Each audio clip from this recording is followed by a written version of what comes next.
Guten Tag, WAP. This is Mr. Linegar. Let's make history today as we go over Unit 1, Day 10.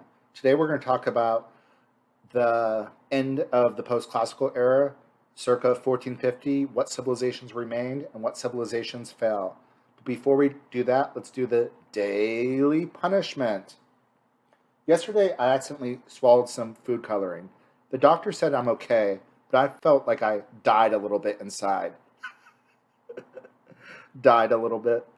Died. Your key terms for today are Zheng also known as Cheng Ho, the Avion Papacy, the Hundred Years' War, the Black Death, secular, the Italian Renaissance, the Northern Renaissance, the Reconquista, Prince Henry the Navigator, also known as Prince Enrique, the Vivaldi brothers, and Hacienda. We're going to talk about developments by 1450, what's going on and changing in Western Europe, and the Renaissance and exploration, which we'll also talk about next unit. So at the very end of this unit, two major civilizations had collapsed. The Byzantines collapsed in 1453 when the Ottomans under Mehmed the Great conquered Constantinople, and the Abbasid Caliphate collapsed in 1258 when the Mongols sacked Baghdad. The Ottomans will rise and be the major Middle Eastern civilization. So let's talk a little bit about the Middle East, Southwest Asia. Muslim religious leaders will start to exert more control. Rationalism and science will start to be opposed by religious conservatives. Pursuit of science and math will decline in the Middle East. Landlords will exercise greater authority. Peasants will be reduced to borderline slavery, serfdom. The Europeans will start to challenge the Arabs for trade in the Mediterranean. They'll also start to challenge them politically. You're going to see the rise of some states like Aragon and Castile, which will eventually push the Muslims out of Spain. Venice, France will be regional powers. European merchants will begin to replace Muslim merchants. For the Ottoman Empire, there is going to be a power vacuum. The sultans will not restore the Muslims to the same level. The Ottomans will never be the center of international trade and science and cultural advancements. Science and philosophy will stagnate. The result will be a power vacuum in the Islamic world. The Mongols did provide an alternative framework. They redirected land trade away from the Muslims on the Silk Road. What a lot of civilizations are going to start to do at the very end of this unit is they're going to start to turn to sea-based trade. And really by the end of this period, the Silk Road is going to start to die and people are going to start to take sea-based trade routes. One of the big reasons for this is navigational technology, maritime technology, which allows them to trade safer on the sea. A lot of this maritime technology they had received, Europeans got through trade and through spread through the Mongols. Like the Mongols had the magnetic compass they got from the Chinese, and that technology will eventually reach all the way into Europe. Same thing with the lateen cell and the astrolabe. The Chinese Ming Dynasty will arise in 1368.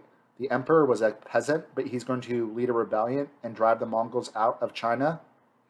He's going to revitalize the tributary system. He'll initiate state-sponsored maritime expeditions. He will bring back Confucian bureaucracy, Neo-Confucianism. But he will do some maritime expeditions to explore other parts of Asia and Africa. The major explorer is Zheng He. Zheng He is a pretty interesting guy. He was a Chinese eunuch Muslim. He's going to do voyages that's going to reach all the way into India, the Middle East, and Africa. In 1433, the Ming emperors are going to order the voyages to stop. Some of the court factions did not like Zheng He. They thought he was a foreigner. Well, he kind of was. China's going to become more xenophobic. China thinks they're the center of the world, so they have nothing to learn from the outside world. So China's going to start to slowly withdraw from the rest of the world. And even though the Ming Dynasty will be powerful, they will slowly start to fall behind in technology compared to other parts of the world. This just shows Zheng He's voyages. One of the interesting things about the Chinese and the Ming Dynasty is the Ming Dynasty, the ships that they had were much better than the European ships that were used to explore the New World, the Nina, the Pinta, and the Santa Maria. And the Chinese had the technology to explore the New World. They just never did. Let's talk about three big things that's happened in Europe at the end of the post-classical era. The first thing is the Avignon Papacy, which was 1309 to 1377. The Pope will move to Avignon, France. Another group of Catholic cardinals will not be happy about this. They're going to say the French Pope is illegitimate. They're going to elect a Pope in Rome. And there's going to be almost a 100-year period where there's two popes, and it's just really confusing for most of Europe. Who is in charge of the church? The next big thing is the Black Death. This is called the Great Dying. It started in China, where the Black Death started from fleas. Those will be spread from fleas and rats. They'll be spread on the Silk Road and eventually on some maritime trade routes. It's going to reach all the way into Europe. Between 50 to 200 million Europeans will die because of this. A lot of the people that die in Europe were peasants, so there's going to be less peasants. And since there's less peasants, they're going to have more value. And the peasants, the serfs, will be able to basically negotiate themselves out of serfdom. So the one good thing that the Black Death did, besides killing tens of millions of people, is the Black Death gave the serfs more negotiating power, and it eventually ended serfdom. They'll become semi-free. So that's kind of cute. The last thing is the 100 Years' War. Edward III of England is going to claim the French throne. There's going to be a series of wars between England and France. England was winning at first because of their longbow. There's going to be new technology like guns and cannons. This war lasts so long that the kings will start to create their own armies. They'll use mercenary armies. And they're not going to have to rely on the nobles for their armies. So this is going to kill feudalism, and we're going to start to see nation states. France eventually wins and pushes England out of Western Europe. The only port that England will still have is Calais. And the 100 Years' War is the war with Joan of Arc. By the 15th century, Western Europe is becoming the most powerful region in the world. They're going to start to expand their worldwide context. The church is going to become more under attack with heresies in the Avignon Papacy. Feudalism is going to start to slowly die. The Black Death killed 1/3 of Europe's population, but it does lead to the decline of serfdom. All these things we talked about. During this time, we're going to have the Italian Renaissance. The Italian Renaissance began in Italy in the 14th century. They're going to turn away from medieval culture. Some of the writings by the Greeks are going to be rediscovered from the Europeans' contact with the Muslims. Remember, the Muslims translated and kept a lot of the writings of Aristotle and Plato. The Italian Renaissance is going to be more secular outlook, which means it's going to be non-religious in art and literature. They're going to copy Rome and Greek art and architecture. The Renaissance values is going to be an age of cultural innovation and individualism. They'll concentrate on the humanities, which is the arts, music, literature, history. They're going to embrace more realistic and secular styles, classical architecture to replace Gothic. They'll idealize Greek and Roman culture. This is initially in Italy, but it's going to spread to other parts of the world. We're eventually going to have something called the Northern Renaissance. The Northern Renaissance is going to be a little bit different. It's not going to be secular. It's going to be very religious. And it's going to be focusing on trying to understand the original meaning of the Bible, trying to retranslate the Bible from its original Greek and Hebrewic meaning, and to see if there were some errors in the early translations. Part of Spain will be united. Castile and Aragon will be united by marriage in 1469 with Ferdinand and Isabella. Slowly, the Christian Spanish, the Catholic Spanish, will drive the Muslims out of Spain. By 1492, the Reconquista will push the Muslims out of Spain. They'll then force the Muslims and Jews to either convert or be kicked out. European exploration will begin in the 13th century. Some of the early explorers will have the Vivaldi brothers of Genoa, who will explore the Atlantic Ocean.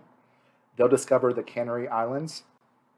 There's going to be new technology. A lot of this technology the Europeans adapted from the Chinese, the Indians, the Muslims. More seaworthy vessels, the compass, the astrolabe,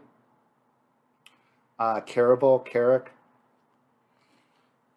At first, the European exploration was dominated by Portugal. Prince Henry the Navigator, who is the King of Portugal, will create naval schools and will send out ships. He's going to try to find a route to get to India. And his explorers, like Vasco da Gama, will be able to circumnavigate Africa to get to India. They'll also penetrate even further into the Atlantic, and the Spanish will find a route to the New World when they were actually trying to get to India. The Portuguese will also, when they circumnavigate Africa, will start to trade for slaves, and this is going to begin the Atlantic slave trade. This just shows the Reconquista here. Colonization is going to follow exploration. The Spanish and the Portuguese are going to send settlers there to establish agricultural estates. They're going to create plantations, which is called haciendas. At first, they're going to try to use the Native Americans, the Amerindians, as slave labor, but they'll die off because of disease. They're going to create large-scale plantations where they produce things like sugar, cotton, tobacco. And the Iberians are going to import African slaves to work in their haciendas. And slavery is going to be a huge deal the next couple units, and the effect of it are still seen today. There were some areas of the world that were not part of this global trade network. The Americas will not be discovered until next unit, 1492.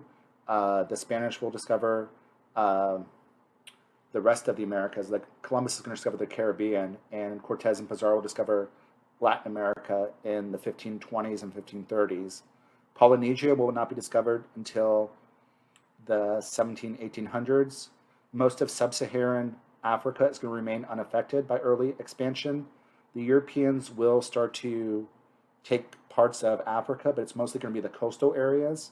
The Europeans don't have the technology to be able to navigate the African rivers, and they get sick and die from diseases in Africa like malaria. So all of Africa is not going to be colonized yet, especially interior Africa. All right, guys, that's all I have for you for today. Until next time, deuces. Deuces, deuces.